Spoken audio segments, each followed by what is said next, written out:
I'll introduce myself first. I'll be chairing the meeting this morning. My name's Leslie McGorrigan. I'm from Bradford SWP and I'm a UCU, University and College Union activist in Leeds University where I work.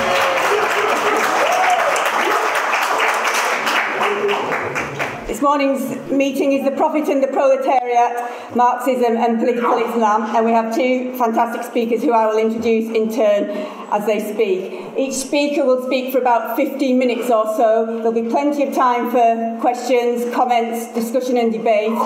We won't be operating a speaker's slip, so just put your hand up if you want to speak and I'll call you in turn. Please try and keep your comments brief.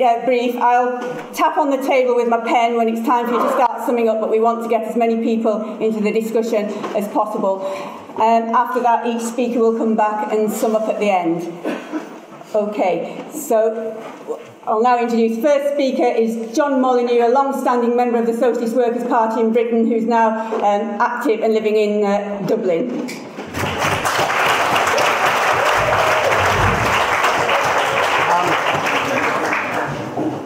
Right, comrades, the title of this meeting is taken from an article written by Chris Harman, the late Chris Harman, in 1994, The Profit and the Proletariat, then, as far back as 1994. And it was a hugely significant article, which I'll come on to in a minute. But I think, you know, I don't know whether it's an irony of history or what one has to say, but Chris died in Cairo in 2009, speaking at the Socialist Days conference there, organised by Sami and his comrades. So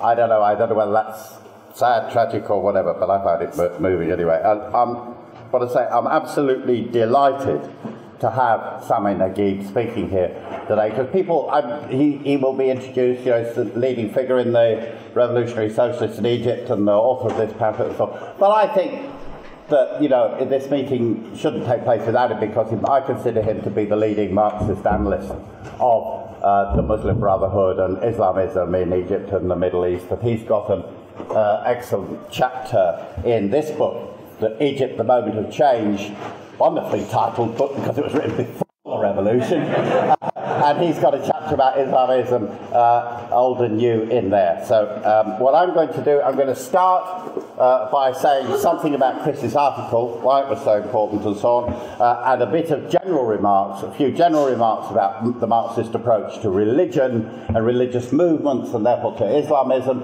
and then hand over to Sami, who will speak about Islamism in the Egyptian revolution today. That's the idea. Now, I said this was written in 1994. It's worth thinking about, because we commonly say that Islamophobia and so on developed out of the war on terror. Actually, it was going before the war on terror and was part of the crucial background to the war on terror, and had been developing on the part of our ruling classes. I would date it as very much in response to the Iranian Revolution of 1979 and the threat they felt that was perceived. And they were already stoking the fires of Islamophobia that then went on to reach new heights since then. And this article was written by Chris Harman with great foresight, I think, at a time when Islamism was a relatively new phenomenon and causing great confusion on the left. And it was because, and I think Sami will confirm this, because we had this article, that we in Britain, the international socialist tendency, and our comrades in the Middle East were able to develop a much sounder orientation and much better orientation to the whole crucial question of how you relate to political Islam. Now, at the time, I would say there were two main approaches that existed on the left, in the Middle East and elsewhere, which Chris argued against both of them. One approach was to, probably the dominant one at the time, was to regard the Islamist movements as utterly reactionary, reaction incarnate, as somebody called them, and fascist even. Right?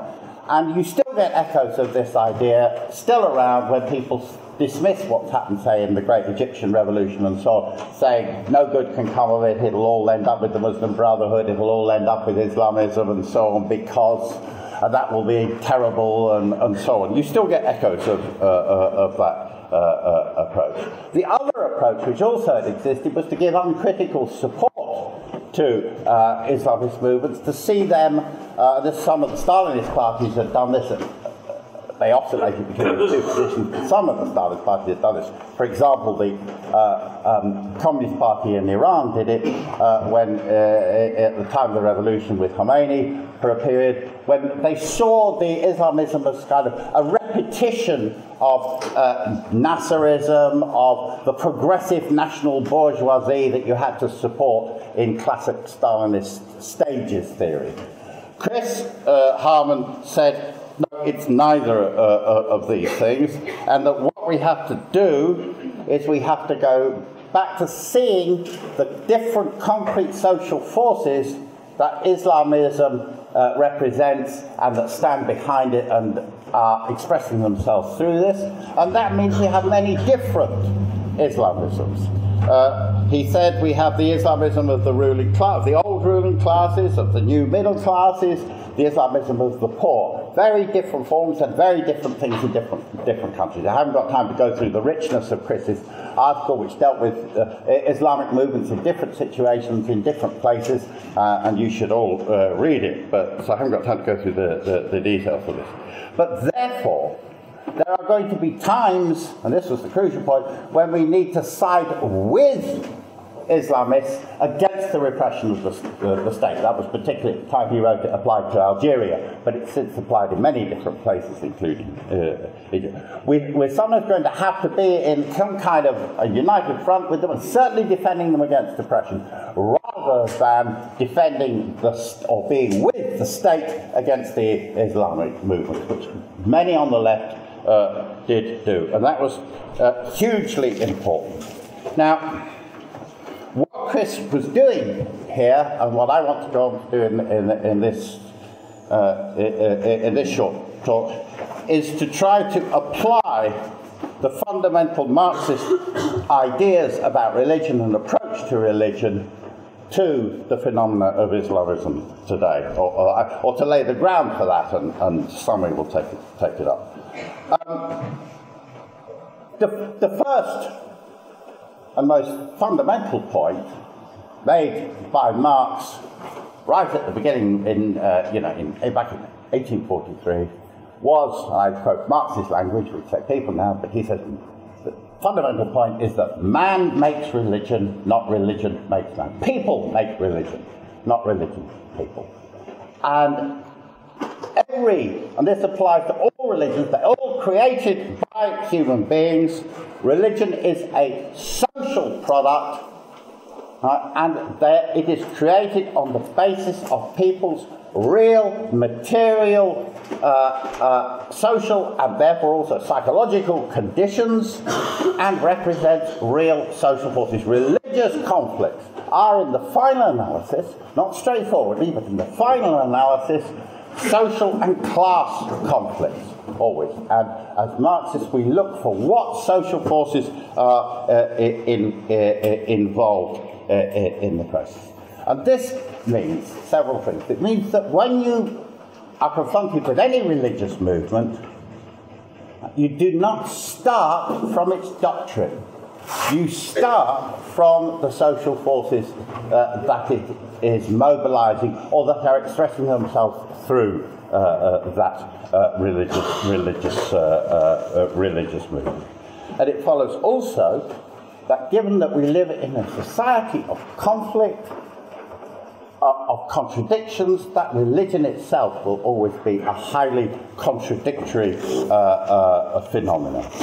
Now, we should be, I can remember actually the times when people didn't seem to understand that in relation to Christianity. But it's worth saying we should be able to understand this fairly straightforwardly in relation to the history of Christianity. In America, we all know that there are many different Christian-type movements. There is the Christianity of George Bush, of Palin, of the Tea Party, of the American religious right.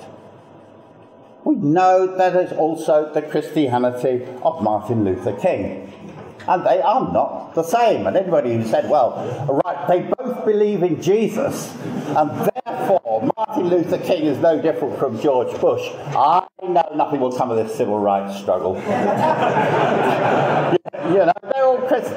You know, that's simple and easy. In South Africa, right, you had a pro-apartheid Christianity. The Dutch Reformed Church worked out all sorts of theology about why black people were inherently inferior and so on. You also had the Christianity of Bishop Desmond Tutu. Now, you know, Verwoerd and Desmond Tutu are not the same. They don't have the same attitude to them. And again, we don't say, well, you know, not having anything to do with the anti-apartheid struggle, it's dominated by Christians and so on. In Latin America, and you know, many of the people I've heard who have that kind of attitude to Islamism and the situation in the Middle East are more or less uncritical supporters of Chavez.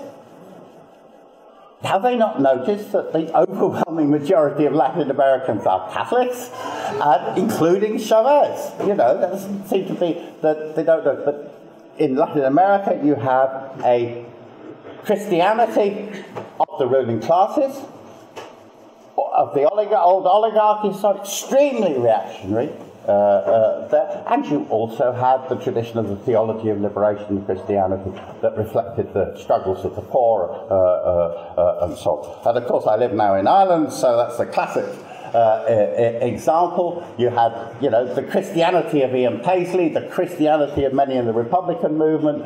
You had the Christianity that was pro the British Empire and British rule in Ireland, and Christianity of people who were against it. Now, in all of these cases, so you get these different movements, and we have to understand that in none of these situations is the key question doctrine.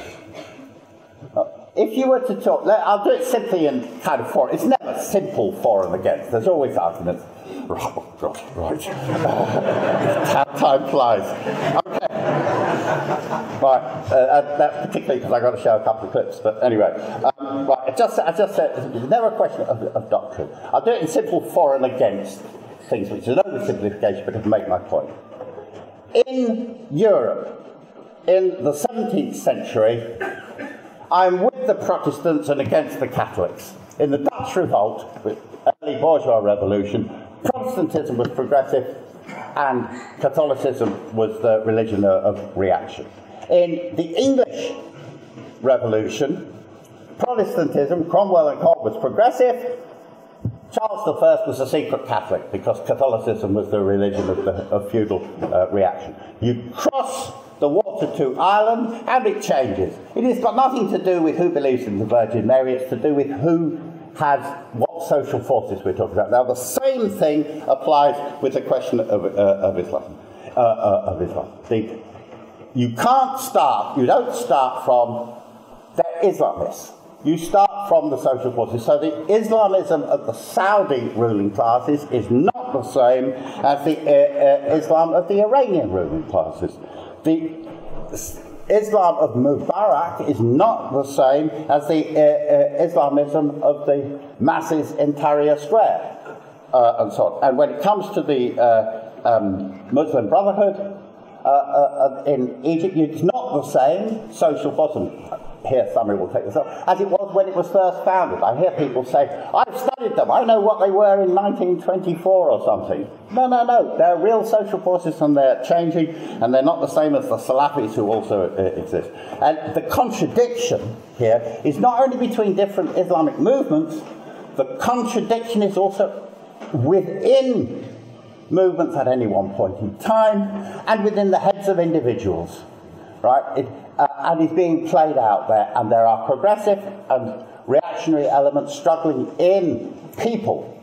And we have to know, as a movement, how to develop the progressive side of it, not refusing to engage with it or cutting it off. Now, I've got a couple of clips, I trust this is going to work, that I want to show the problem of the contradictions, I think, rather nicely.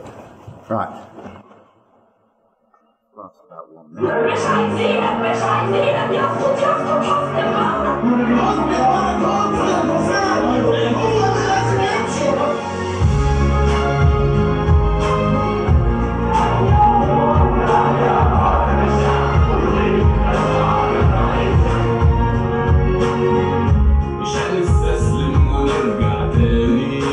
This is the battle of the 6th of October. Crucial battle in the revolution.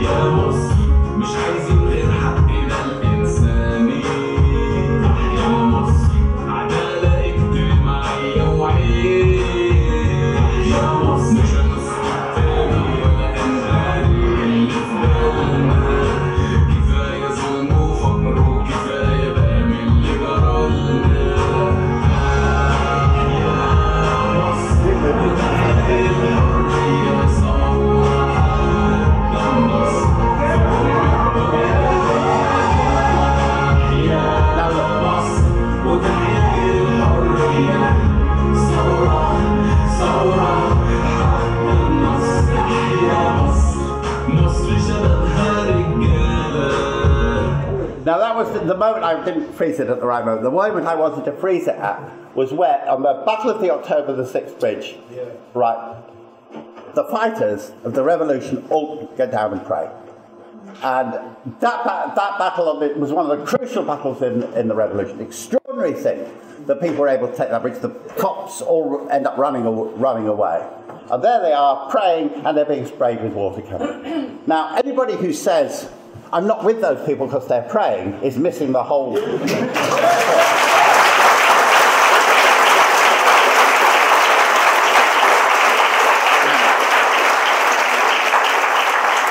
Okay, now next one. Let's do this right. And this is not just something that exists, over there. This is a problem that is real and something we need to understand here too. This is strange Sunam. Assalamualaikum, peace be on you. This is Strange Sunam and it's lovely to meet you. After March the 25th. Alongside probably 300 to 500,000 other people take to the streets of London. With students that took to the streets, there were parents, the children, there were disabled people, there was literally every single person you could imagine. Took to the streets to have their voices heard. Those of you who don't know, our government is basically a load of bollocks. Sorry about the language, there's no way of putting it. But also the problem is for some reason the youth were there because of the fact the student fees are being tripled, play schemes are getting cut, child benefit is getting cut, the elderly's care homes are being cut, disability funds are getting cut, even the homeless people are getting screwed at it. Some of those people, they don't really have much to lose, do they? From one lovely government is cutting the homeless shelters and food kitchens that provide them with food because it encourages them to be homeless. I don't know how that encourages them. No,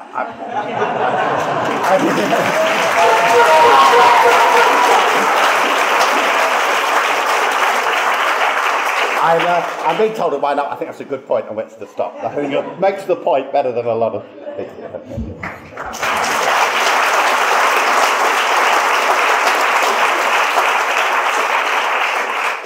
Thanks very much, John. John's already introduced our next speaker, but I'll repeat it for anybody who's coming late. Sama Naguib, who is leading revolutionary socialist in Egypt. You'll have read his centerfold piece in this week's Socialist Worker. Without further ado, I'll introduce Sam.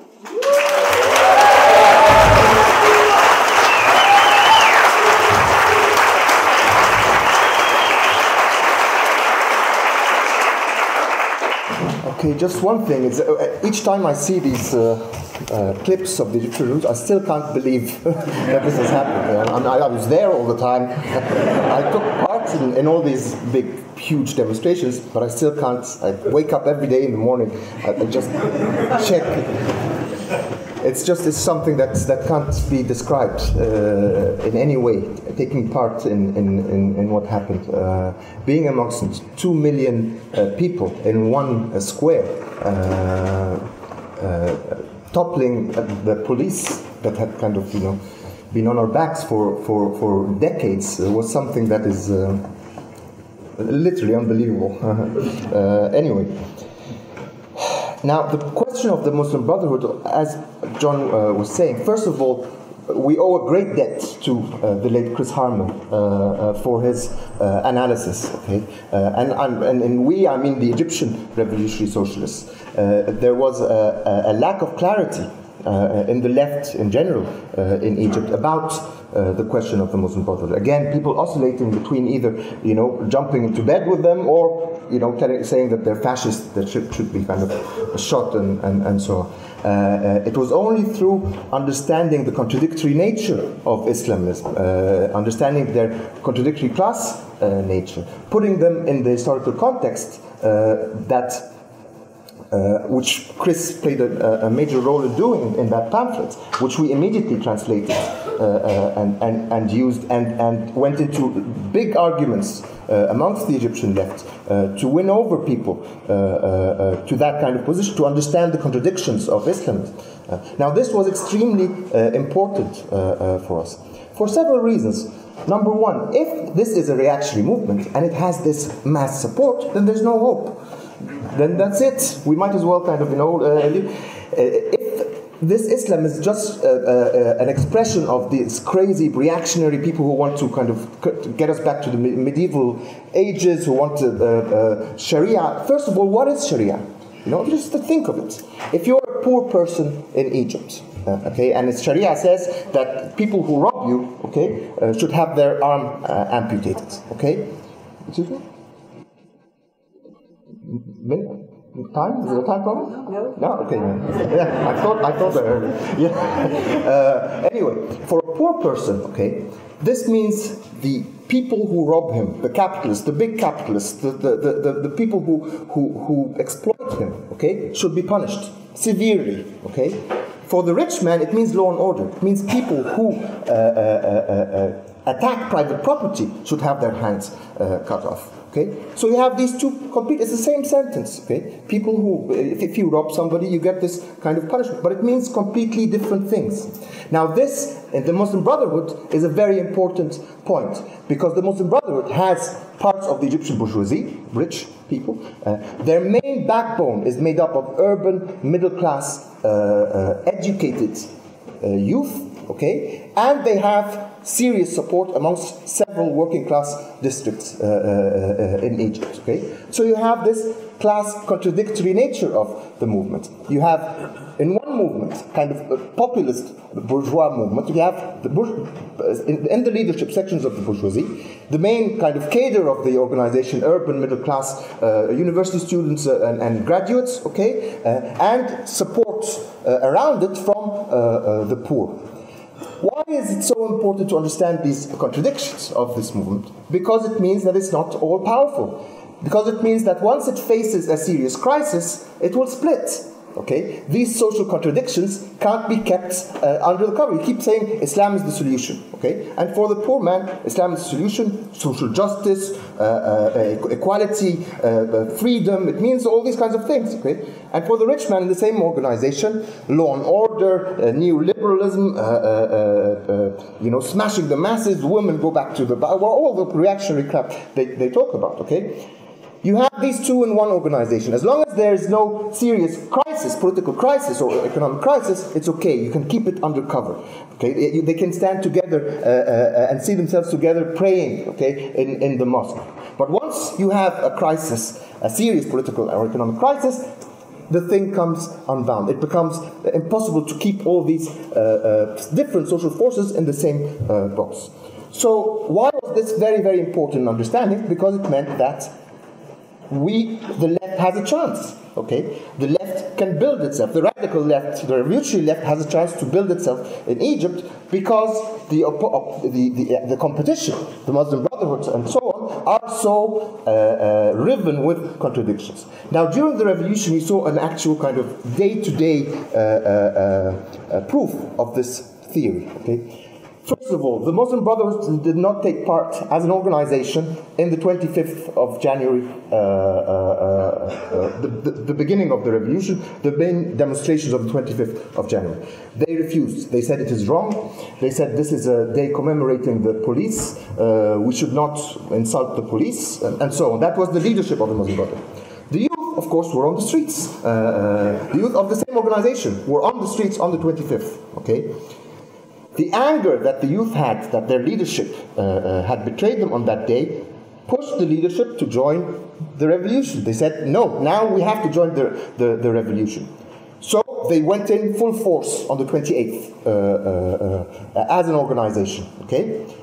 Days later, okay, they were talking about negotiating with Omar Suleiman, the leadership, okay, and went and met Omar Suleiman.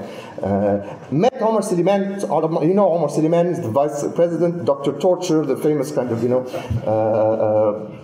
general in Egypt, okay. They went and met him under a huge picture of Mubarak. And that made their youth, the youth that was on Tahrir, the youth that were in Alexandria, completely mad, okay? Because at that time there were martyrs. At that time, people had died for this revolution. And to see their leadership, okay, sitting with the general that killed all these people was too much, okay? So you get, again, extreme tension within the organization. Currently, okay, the leadership of the Muslim Brotherhood is standing with the military council, the ruling military council. It is against any criticism of the generals, okay? The youth are leaving the Muslim Brotherhood in their thousands. There are now 6 new Islamic organizations, okay, led by the youth of the Muslim Brotherhood, cadres that were in the organization, that left because they could not take the betrayals of the leadership. And the leadership keeps oscillating to try to kind of keep things together, but the whole thing is blowing up. This is very important. It means that the Muslim Brotherhood, it will be very difficult for the generals to use the Muslim Brotherhood as a buffer, okay, to contain the revolution. And this is very important for the future of this revolution and for the chances of the left, of the revolutionary left in a country like Egypt. Another note I'd like to make is the question of Islamophobia. Obviously, the scenes you've seen must have had an effect on many people that were, Islamophobia had a big, was attacked severely by the Arab Revolution, okay? It was weakened. No doubt it was weakened, okay? People see these scenes and the ideas that Muslims are, these reactionary, lazy, whatever, okay? It becomes a little difficult to swallow, okay? And this is a big blow for Islamophobia that should be used by the left, the revolutionary left in Europe, very strongly, okay, to push back what is the main racist new form of racism in Europe and the United States, to push it back, to use the Arab Revolution, to push that back as much as possible, because it is going to be used again. It is going to be used again. Now everybody's celebrating, if you see in the media and the bourgeois media, okay, people are still celebrating the Arab Spring, okay? You get these bourgeois, how nice it is, how peaceful it was, how, they don't really want to change anything, they just were angry with Mubarak, they're happy with capitalism, they're happy with the relationship with the West. The West supports the Arab Revolution and all that kind of stuff. Now, once the revolution starts deepening, once the social side of this revolution starts showing its face, once the anti-imperialist side of this revolution starts appearing, okay, once you get the huge pro-Palestinian demonstrations, once you get the huge demonstrations that have started already in front of the Israeli embassy, asking it to be closed, and even attempting to take it over, okay, then you're going to start hearing a different tune. The Islamists have stolen the Arab revolutions. They've stolen the Arab Spring. Islam is a danger again in the Middle East.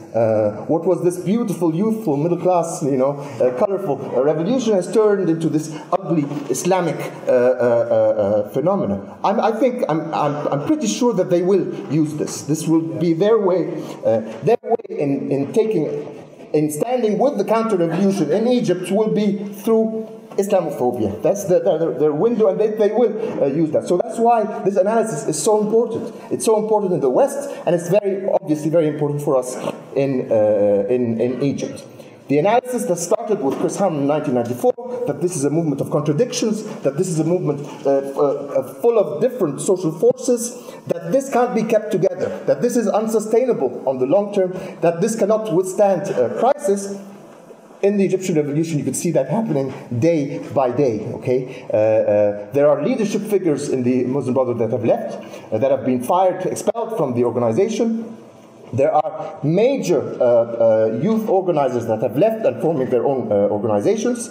And because we had the right position on the Muslim Brotherhood, because we were sometimes with them against the state, okay, because we worked with their youth, okay, on the question of Palestine and on the question of democracy, we have this connection with these groups of young Islamists that are moving quite rapidly to the left. Okay, they might not call it that, okay, but they are moving quite rapidly to the left. They are clearly and strongly anti-imperialist. They're against any concessions to imperialists. And by the way, this is just a side thing. This idea that within the Arab revolutions there was support for the intervention in Libya, that's bullshit. Okay, yeah. Nobody supported the intervention.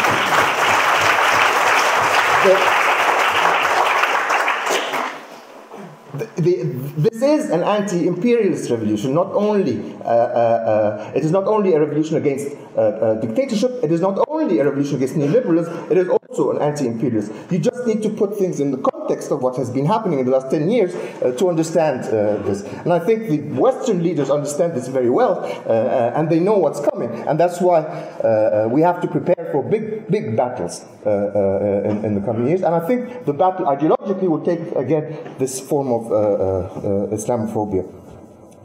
Just one other thing. Now, Islamists in Egypt are not just Muslim Brotherhood. This is one organization amongst many groups. There are groups called Salafis. Salafis are a kind of fundamentalists that are lifestyle fundamentalists. Okay, they were not political until recently. They pray a lot. They call people to prayer. They wear strange Pakistani clothes. Because of this idea of Ibn Taymiyyah, for historical reasons, okay, they are kind of reactionary utopians, okay, they want a return in their lifestyle to what they think the lifestyle of the Prophet was, okay, and for most of the time they don't bother anybody really. I mean, they stay in their mosques, and you can understand in a country like Egypt, to the level of unemployment with what is happening in the youth, okay, that many of the youth will try to escape this terrible life, okay, to the mosque, okay, to where they can be at least at peace with themselves, to find all kinds of detailed, to kind of, escape completely through this theological life, okay. Now they've shown up, okay, in the Egyptian revolution, and in a reactionary way, okay. So you get groups of Salafis. Again, you can't say the same thing about all Salafis. Okay, Salafis are people, you would know them. They wear the white galabeya and the big beards and so on. Now, many Salafis were in Tahrir in the revolution, fighting the police. Okay. And many Salafis went to burn churches, agitated by police agents, trying to kind of foment counter-revolution. Okay? And it is very dangerous to generalize about them all. Okay? So you get Salafis who were with the revolution, Salafis who were against the revolution, Salafis who are confused, Salafis who have decided this is too confusing, we'll go back to the mosque. Okay? I'm serious. You get discussions like this. This is too much. I can't deal with this. Okay? Thank you very much. I'm leaving. So it is very important not to fall into the trap of just looking at the surface of things. You have to ask, who are these particular Salafis? Are they workers? Are they students? Are they unemployed? Or are they some kind of rich people who don't have to work, so they spend their time praying? Okay, who are they? It is very important to make this point. Because we work with these youth, okay, not particularly the Salafis, but with Muslim Brotherhoods, okay, we have the chance now to win them to the left. If we are creative enough, okay, and principled at the same time, we can win them to Marxism, okay? To the kind of Marxism that John Molyneux was talking about, okay? Not to a Marxism, a Stalinist Marxism that says, you know, you have to become an atheist just to join an organization. Not that kind of silly materialism, a kind of mechanical materialism, but the Marxism that is about class struggle.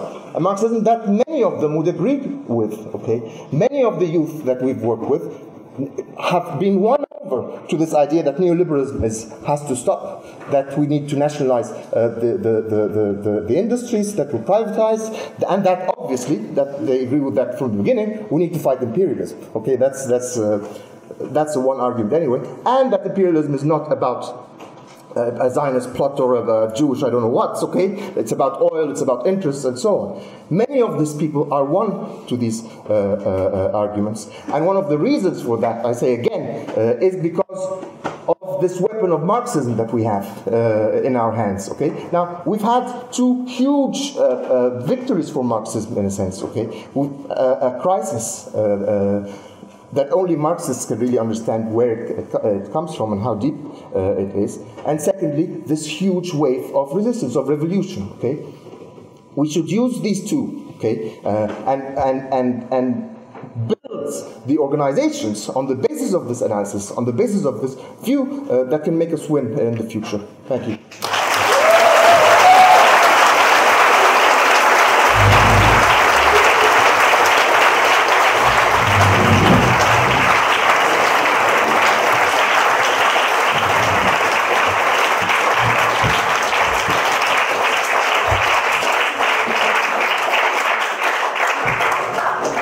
Thank you to our two fantastic speakers.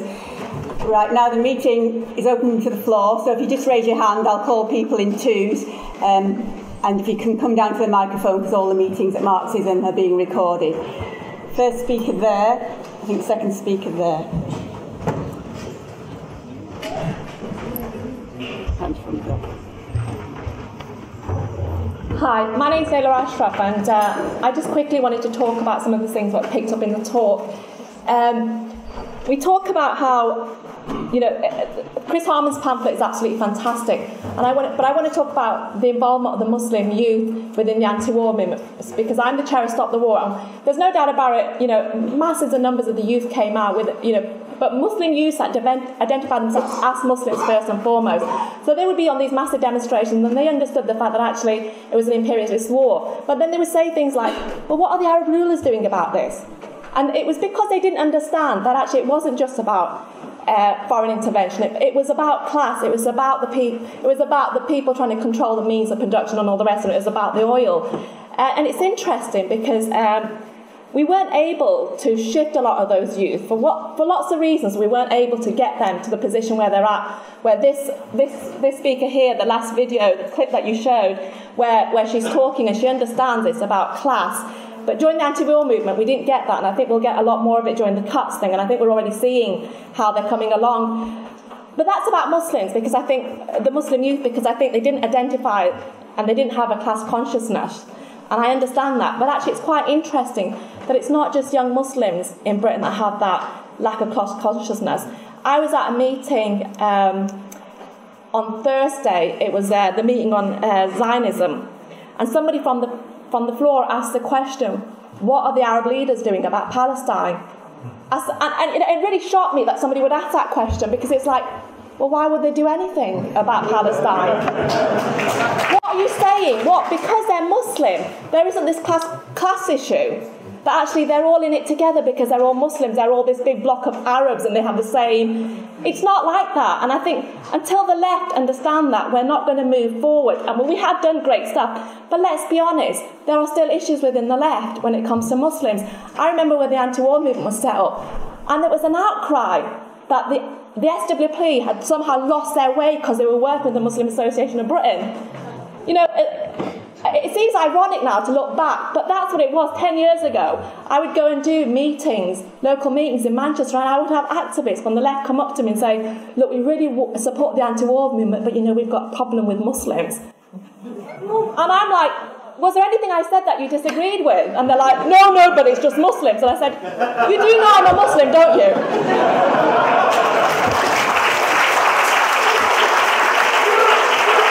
I'm going to leave it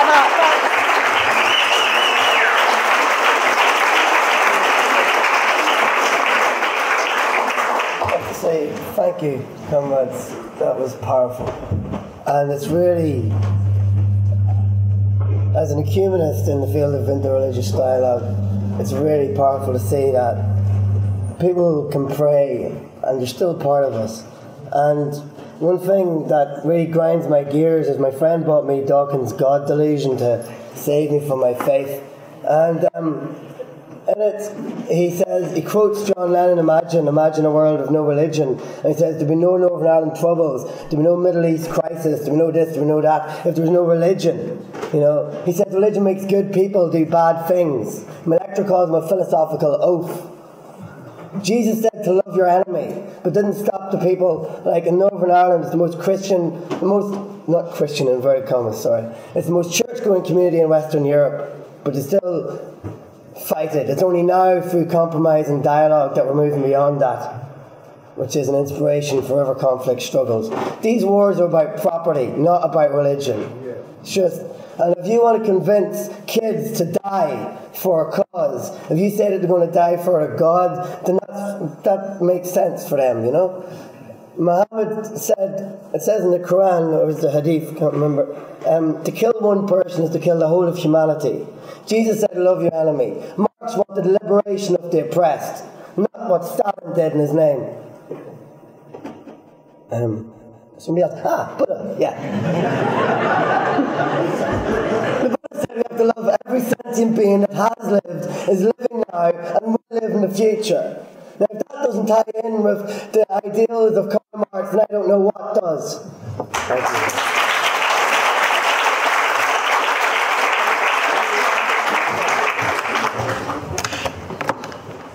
I wanted to just talk a little bit about, again, the importance of Chris Harman's argument around the nature of Islamism, not only in the period of revolution, but in actually creating, to a certain extent, some of the alliances that were very fundamental in getting to the revolutionary situation in the first place. Because characteristically, Samer is rather modest about some of the things that he and his comrades did over the years before the revolution.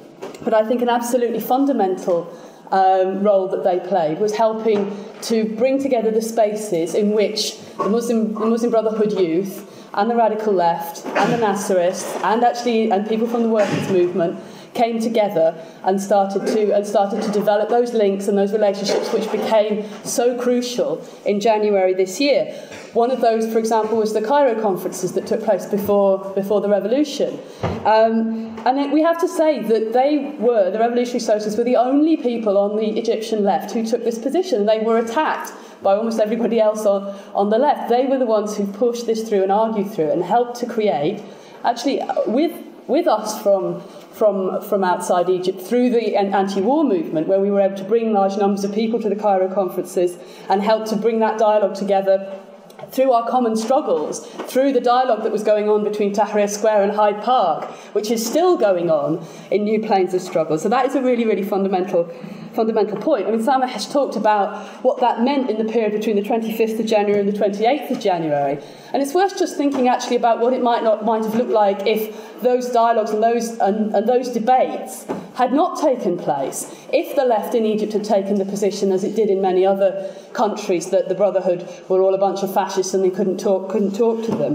One example from history is the difference between the situation in 1952 and the situation now, where actually the mass of the Brotherhood's base from below didn't break with the Brotherhood leadership with enough force to actually help break the top of the regime in the crisis of 1952, which meant there was a gap between the mass mobilisation from below and the officers taking power, which then helped the officers have the legitimacy. The free officers, people like Gamal Abdel Nasser, have legitimacy to demobilise the popular revolution with the help of the Brotherhood.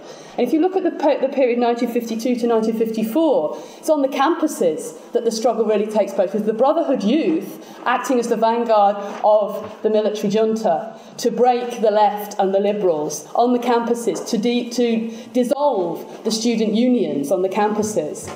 Now, you know, that shows actually how high the stakes are and why it is not right for people to go, well, it was okay to support the Brotherhood when they were being hit by Mubarak and put in jail, but now the leaderships are all with him, the bastards, and we should change our position completely. Because as Sam explained, the contradictions are still working there, holding the Brotherhood in this position, at least of paralysis, and actually winning large sections of their base to, hopefully to revolutionary socialism, but if not, at least to participation in the struggle. And just very quickly to finish, to show some of the vistas of what is possible, you only have to look at the doctors' strike that took place. Two national doctors' strikes, 10th of May, 17th of May.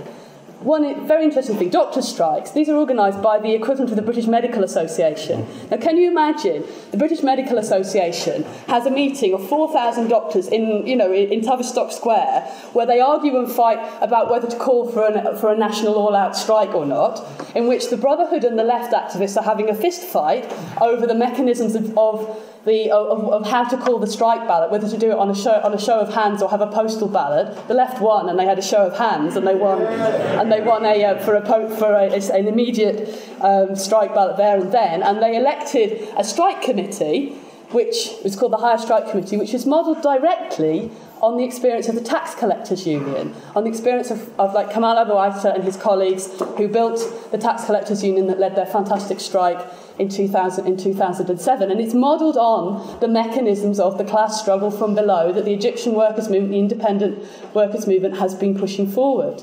So therefore you have this situation where across Egypt on the 17th and 10th of May, strike by doctors with organised elected strike committees in every hospital in Egypt, including actually relatively large numbers of activists from the Muslim Brotherhood who at a local level are engaging in this, who are pulled by this. Their leadership may have shitty positions about all sorts of things, but at a local level they're being pulled into these social struggles.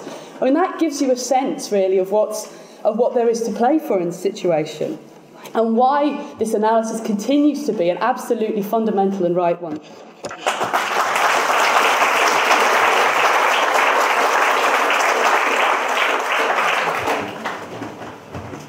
Basically, very, very short.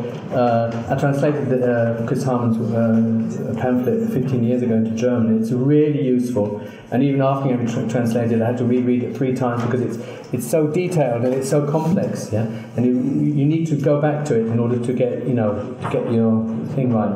And I happen to live in Germany, which is one of the best-selling books is Sarazin's horrible Philippica, 400 pages long against Muslims, and it says they're 10% more stupid and making the whole population more stupid, and all based on genetics, theoretically. Yeah, it's horrible. So you need that kind of argument. It helps us relate to Muslims fighting against racism inside Germany and also in solidarity with the Arab Revolution. I wanted to raise 2 particular questions. For instance, one professor, and I work at a university which is teaching social work, and lots of the professors, I mean, they're not openly racist, obviously, or they're against racism. But at the same time, for instance, one professor a couple of years ago was saying, yeah, but religion is irrational, so you can't really deal with it. Yeah? And why should a Muslim be more irrational than I am? I mean, there's no reason. You know, we all live in the same world, we're all fighting the same things. Yeah? So that concept of, somehow there's a big divide between the rational people who don't believe in God and the irrational people who do believe in God. I mean, they're absolutely nonsensical. And also the question of materialism and idealism. I think even some on the left, they say, religion is purely idealistic somehow, and we are the materialists. I think that's also somehow not very useful. Yeah, I mean, religion also tries to explain the material world, and yeah.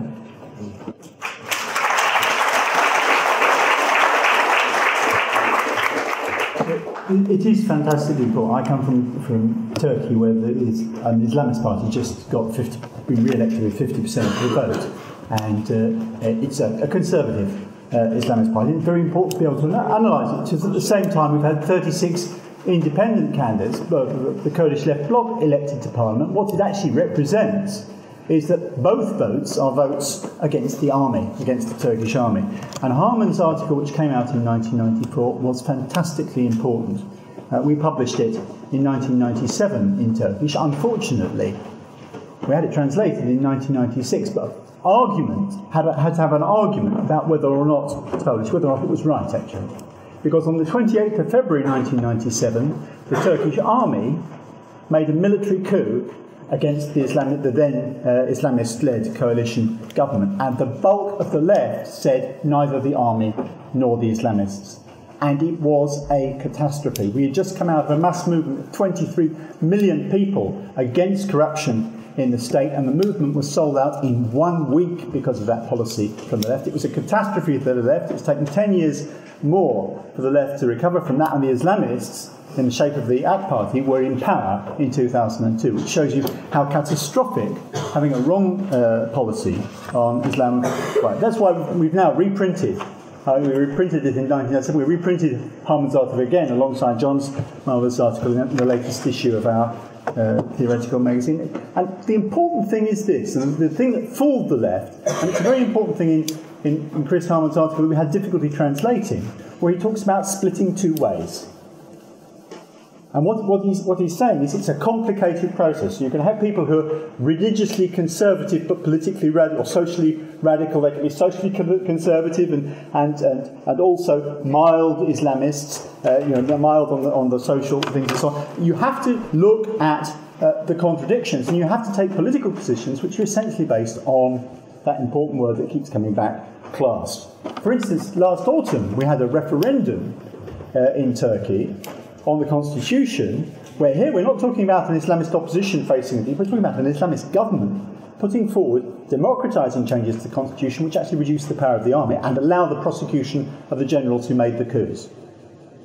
And we voted yes. In other words, we found ourselves on the same side with an Islamist government, not only with an Amazon. It was absolutely the right thing to do. At the same time, we have to be clear that the Islamist government of Turkey is anti-Kurdish, will not take any steps to form a peaceful solution to the Kurdish problem, which is why those 36 MPs we just elected a few weeks ago are so important. Okay, but the key is not to be blinded by dogma or by the appearance of religion, but to look at the things from a class perspective. That's so important.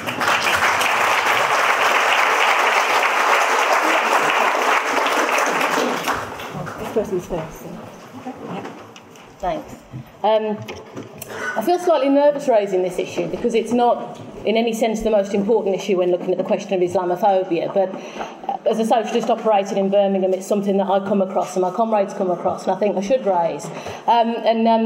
It's this. Chris Harman, absolutely brilliant writer and theoretician, and he also often had quite a blunt way of expressing himself when putting arguments. And I remember during the anti-war movement, there was a meeting at SOAS that the students there had organised, in which a lot of the students at the meeting were religious, of various religions as far as I know. And Harman said the phrase that atheism is a superior position to religion, which set the room absolutely on fire and got him thoroughly grilled. And I think that's clearly not the best way of raising the issue that I want to raise.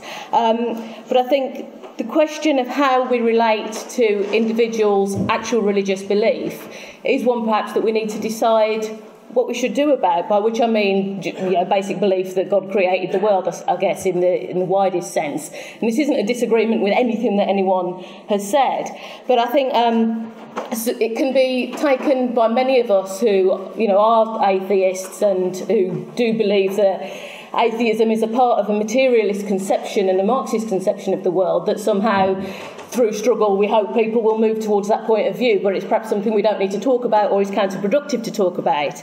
And I don't think it is the case that we can just assume that that's a given. In the 17th century, in the English Revolution, all struggle and all disagreement was expressed in religious terms in the way that John described. That's not the case anymore. Atheism is, an alternative point of view that people can take, and it's absolutely not a condition for struggle or a condition for engaging with people or a condition for people joining the SWP, for instance, or becoming Marxists or whatever. But I do want to ask really how people think on an individual level or through our literature or whatever, we start to raise any sort of argument about what materialism means and what Marxism means in terms of people's actual belief in God, or whether people think it's counterproductive, to actually raise this issue at all. I just wanted to sort of throw out what people think.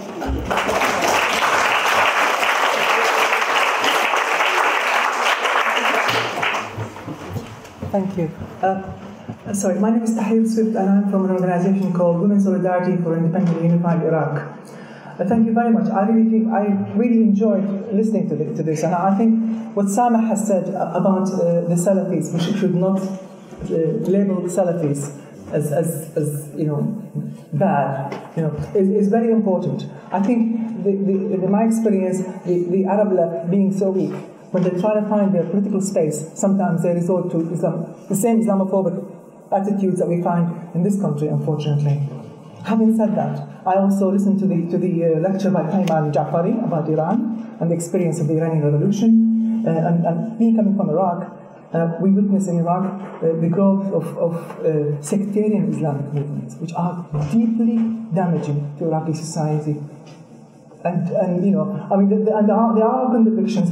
I wholeheartedly support the position of Hezbollah as one of the main forces of resistance in Lebanon. However, leadership of Hezbollah is constantly flirting with the Shia parties who are complicit in the occupation. So the situation is full of contradictions. Our faith is in the movement, not in the leadership. I think that's the message. Thank you.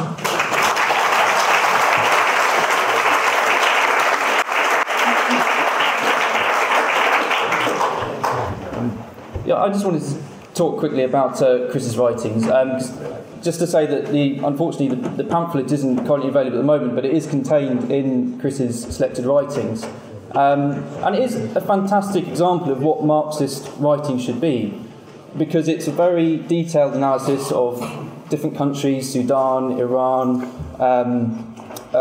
Egypt and other places, but drawing out what this means in practice for socialists, for the working class in terms of practical struggle. And it's so inspiring to think of how Chris wrote this article as an intervention, and comrades in Egypt, Sami and others have taken it, have read it, have put their own input and applied it practically, and are continuing to develop it in the current events that are unfolding. And I just really recommend it for anyone trying to grapple with these things. And it's relevant for us in the UK as well, because as people have said, when we're working alongside people from an Islamic background who see Islam as part of their political outlook, whether it's against the EDL or in the Stop War movement, understanding this materialist outlook, where people come from and how we relate to it is vital. The book also contains Chris's article from Jordan in the 70s, when the Jordan regime brutally crushed the Palestinian movement. And it's just a fantastic reminder, well, not fantastic, that's probably a wrong word, but the context of political Islam is also about the vicious record of state repression in the Middle East. That's also how we have to understand it. There was a protest in Syria on Friday in the city of Hama, which was a city in 1982 was absolutely decimated by the regime under the pretext of suppressing extremist Islam, but it was really an absolute brutal reaction. So I'd really recommend anyone to get the book, and it's not the final word, and part of reading it and part of what people are doing is to take that framework and to build on it for the challenges ahead.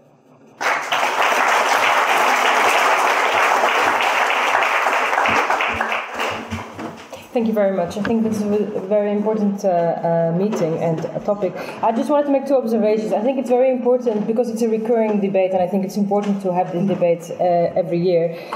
The confusion among, I think, also comrades and the left in general about how you approach religion. And I think that there's this idea that there's one level of analysis. And I think it's very important also in relation to what both speakers said, that you cannot tackle this debate from one angle. There is a debate based on a philosophical, is it material? material? Is it metaphysical?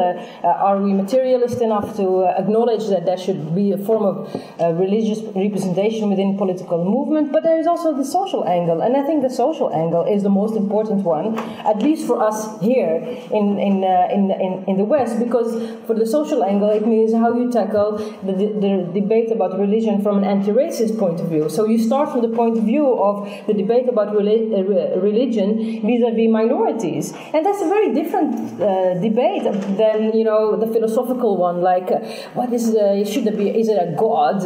Is there something out there or not? And I think you have to start from the social level if you want to be a serious, committed activist in the West. I mean, I'm really interested also from time to time to have philosophical debates about, but that's really not the pressing issue at the moment.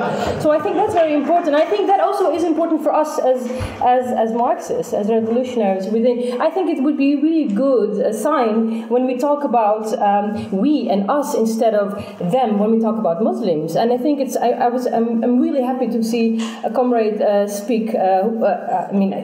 Who I assume is a Muslim, and I think that should be also our discourse, that we talk about our party and our movement as by nature, including Muslims. It's not an issue of how do we relate to the Muslims. No, we have Muslims in our party, in our movement, and it's something that is very organic. It's not an abstract question in terms of our position vis-a-vis the Muslims. They are part of us, and I think that's a very important observation to make as well. And finally, I want to close with the reminder that for me the debate about Islam is very much a debate about Islamophobia in Europe, and I think that my observation is that the shift towards Islamophobia and right-wing populism, I think, has more to do with complete disastrous position of the left rather than the populist right.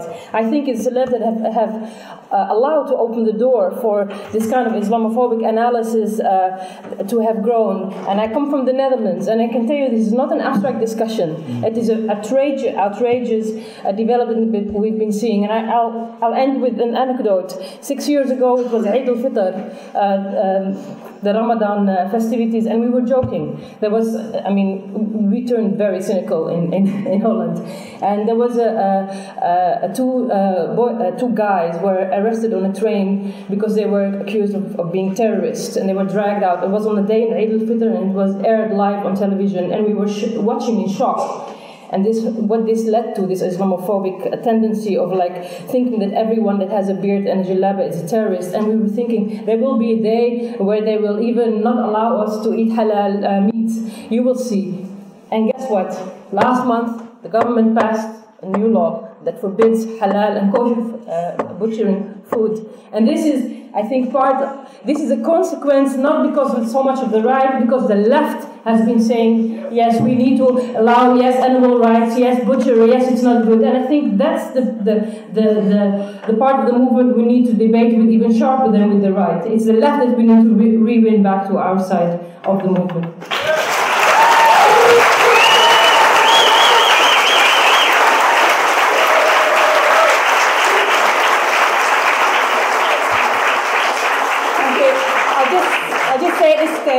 Thank you everybody who has contributed and who's put their hand up. I'm afraid some of you won't get a chance to speak. We've got two more speakers, one here and one there, and then I'll bring the speakers back. Thank you.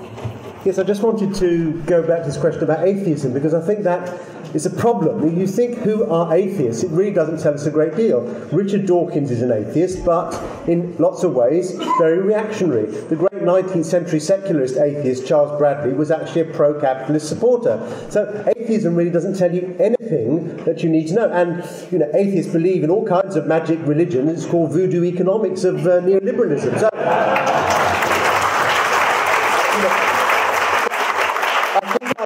point is not that, it is the question of how do we analyse the material conditions which produce the contradictions that enable us to fight and to win. That's the kind of crucial thing. Our starting point is therefore that, and therefore when the last comrade says we don't want to talk about us and them in terms of religious people, that's absolutely right. We should absolutely welcome any anybody who's prepared to fight into our organisations, because that's the starting point. We have, of course, a materialist understanding of what's going on, but that's a different question. And therefore I think we have to start from that without any concessions to the notion that it's going to be religions that solves it, but we understand where religion comes from. It goes, I mean, John made the point, it goes right back to Marx's arguments, and that's, I think, where we have to go with this kind of argument. So I'll just make this as a final point. In terms of this, I mean, it's not a new problem. If you think back to Rosa Luxemburg, you think back to the masses of people who joined Social Democratic Revolutionary Party at the end of the 19th, 20th century, do you think these were all people who were atheists? No, not at all. And therefore we have to be absolutely clear on this issue. Otherwise I don't think we'll manage to do what the last speaker says. We actually have to be absolutely hard on the left that actually gives comfort to Islamophobia, the kinds of revolting comments made by people like Martin Amis and the rest of the crew, because unless we do that, we will go down the road of what's happening in Holland, and therefore the whole question of what we mean by multicultural, a whole number of things like that, becomes absolutely central. So my feeling is, join us, whatever your religious positions, we will fight together to change this rotten world, and of course, I hope in that process we'll see how a materialist understanding of the world points the way forward.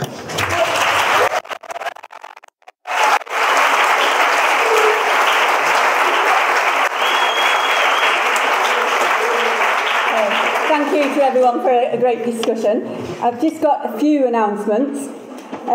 Firstly, to mention that Samir will be speaking later today at 3:45 on the story of Egypt's revolutionary socialists.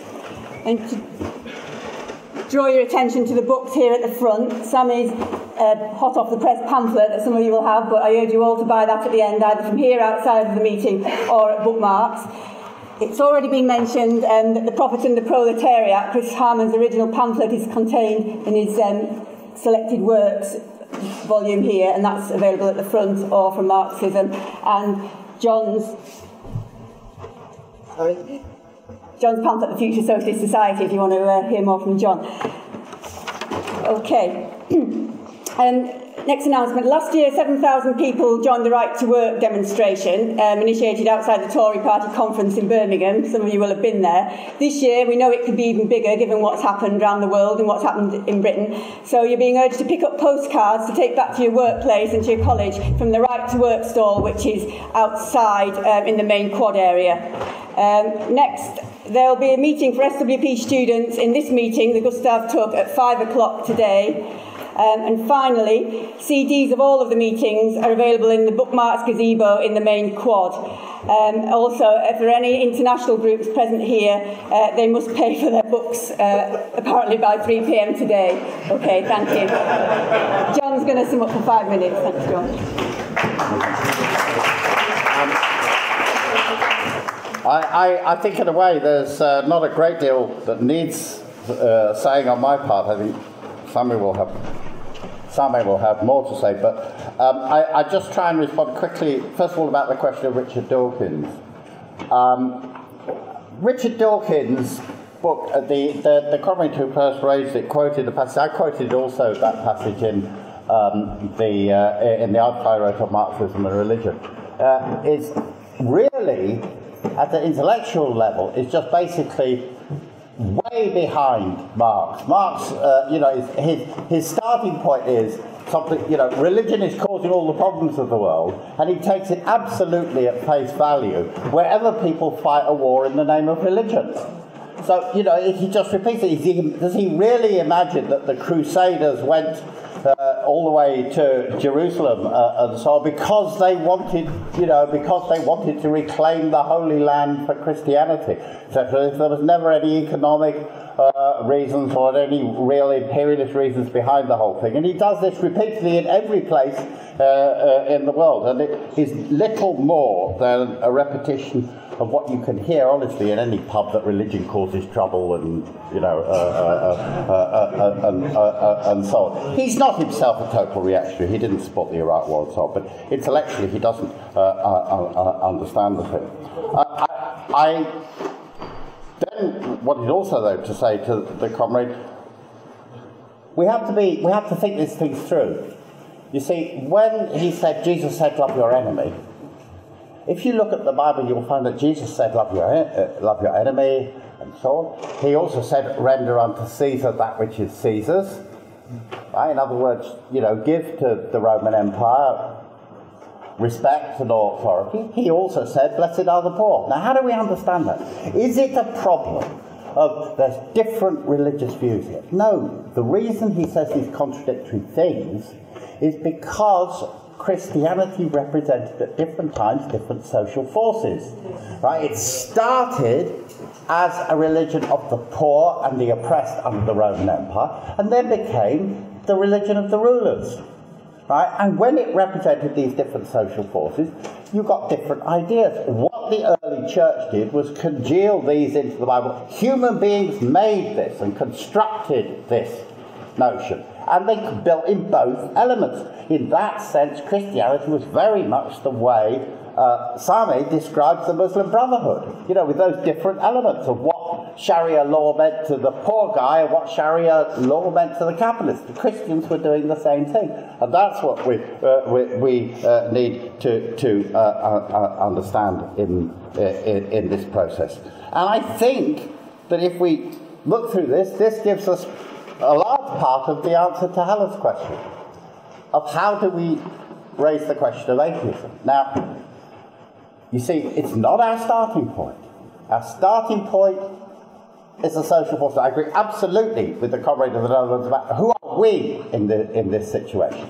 When our rulers say we, the first thing they mean is nations, don't they? We the British, we the French, we the whatever. That's what they're we. And our answer always is no. We the workers, we the oppressed, we the exploiters.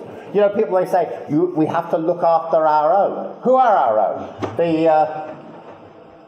The people on October the 6th Bridge, for us, are our own. And Mubarak and Cameron and Obama are them. And that's a fundamental.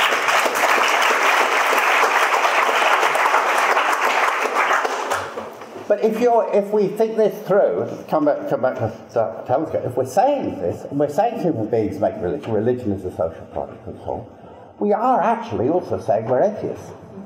I don't mean you have to be an atheist, but that's the implication. I agree absolutely with everybody who says, you don't have to be an atheist to be in the SWP, don't have to be an atheist to be in the struggle. That's a ludicrous idea. We don't put any condition of whether we fight alongside people and anyone else. But if you do understand, and I'm for honesty on this, I don't think you then say, it's irrelevant. No. If you understand that human beings create religion, not religion creating human beings, then it does have an implication. I used to stand every week outside the mosque in Portsmouth selling Socialist Worker, ever since the beginning of the War on Terror, because I wanted to link with the Muslim community, and that occasionally, sometimes before big demos, I got to speak inside it. But every so often, people would say, we really like what you're doing, why don't you come with us and pray? Now, I don't say, I could say, shut up, stop, I'll say this. I could say, yeah, sure I will. No doubt it would have helped, but it was not honest to do that. I certainly used to say, no, I'm sorry, I'm not religious.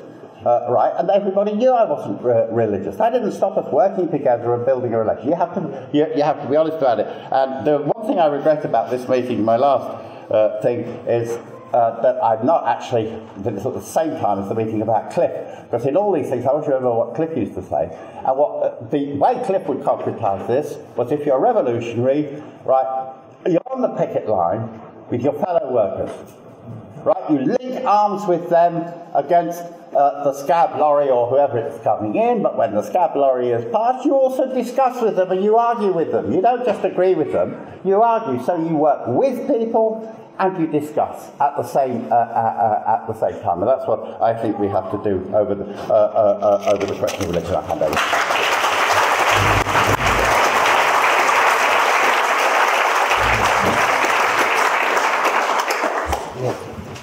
Just a couple of points. I mean, on the first, on the issue John was just talking about how you win people. Obviously, religion is much more significant in Egypt than it is over here, the vast majority of people are believers. But when people join a struggle in which millions are involved, when they get to feel that their humanity is changing things, their power as masses, as working masses, changes things, then the size of the metaphysical or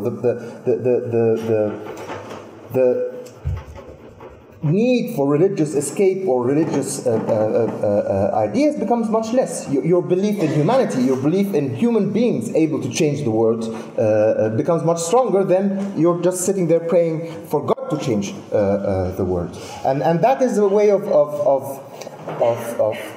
putting forward our ideas, because we never, to go back to Cliff again, he always said you have to be as hard as nail.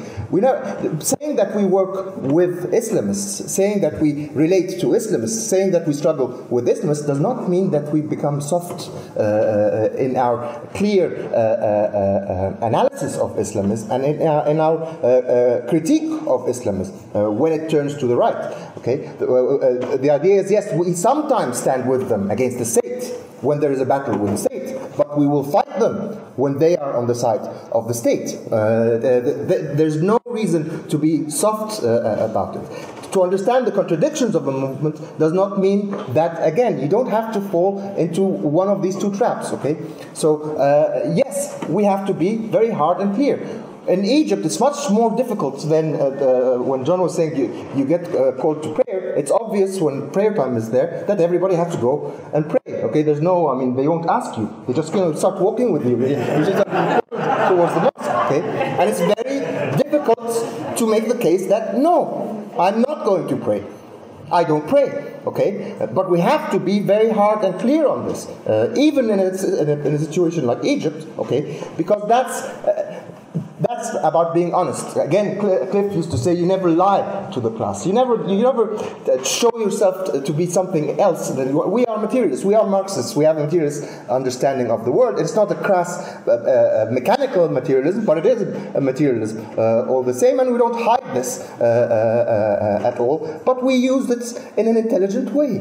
You relate to people, okay? Once people start thinking of their material interests, start moving as human beings for their material interests, okay, it is much easier than to make a materialist argument with someone, okay, about history, about the history of Islam. The history of Islam, like the history of Christianity, is, again, as John said, the history of different groups, different classes at different periods of history, and the Quran has the same amount of contradictions that you find in the Bible. Lots of talk about equality, about everybody has to be the same, and lots of talk about private property and how that has to be kept sacred. Contradictions that you find in any ancient text that's been used by different classes and so on. So being prepared, and this is the last point I'll make, is that there is a coming battle with Islamophobia. Islam is going to be used, I think, will start being used quite soon as the Arab Revolution becomes more threatening, as it comes closer and closer to Saudi Arabia, as it comes closer to a confrontation with Israel. Okay, and these things are going to happen. Okay, anybody who says that kind of this is not an anti-imperialist revolution, I think should just wait and see about this. Okay. So we need to be prepared. We need to be prepared. We need to organize. We need to be part of organizations that will fight this. Okay. What's coming up is a very serious battle, and we have to be prepared for it. Thank you.